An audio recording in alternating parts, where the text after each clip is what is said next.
But how stunning is it that we have this group of individuals, wise men, have come from the east. We don't have names.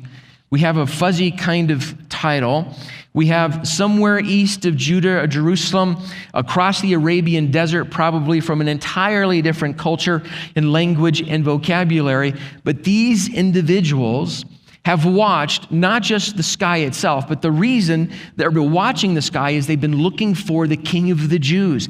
They've been watching Old Testament prophecy as well. However all of this works, they see it, and they begin the long journey across the desert and into Jerusalem to ask, where has your king been born? Then notice what they say, because we've come to make an alliance with him, with our nation, so you don't attack us. It's not what they say. Where's the child who's been born your king? Because we have come to worship him. What a curious moment.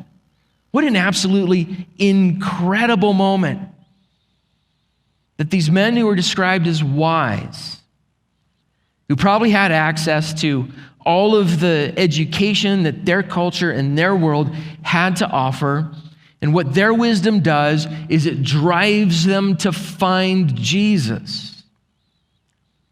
Friends, their wisdom sends them to Christ. It does not render Christ irrelevant. I think this is an important point for us, because you and I live in an atmosphere, we live in a culture, and we have for a few hundred years now, where our culture has decided we're modern enough that we can get rid of these old fables. We know enough that we can fix ourselves now, and we don't need these old stories that we all know really aren't true anyway. We have enough technological advancement to fix everything that's wrong with us. We can turn you into a different kind of person. We can fix everything for you. We have enough international power to get rid of all of the bad people on earth and to manage human poverty. Who needs this story?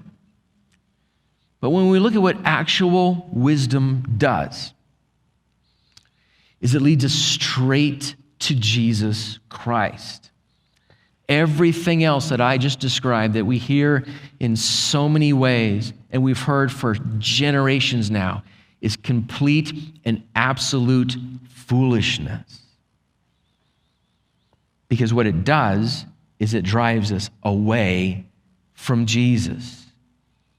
Jesus is the wonderful counselor, the divine leader in wisdom. And this means that the more aware we are of our condition, the better we understand who Jesus is, the more we are driven to seek him out, to learn who he truly is.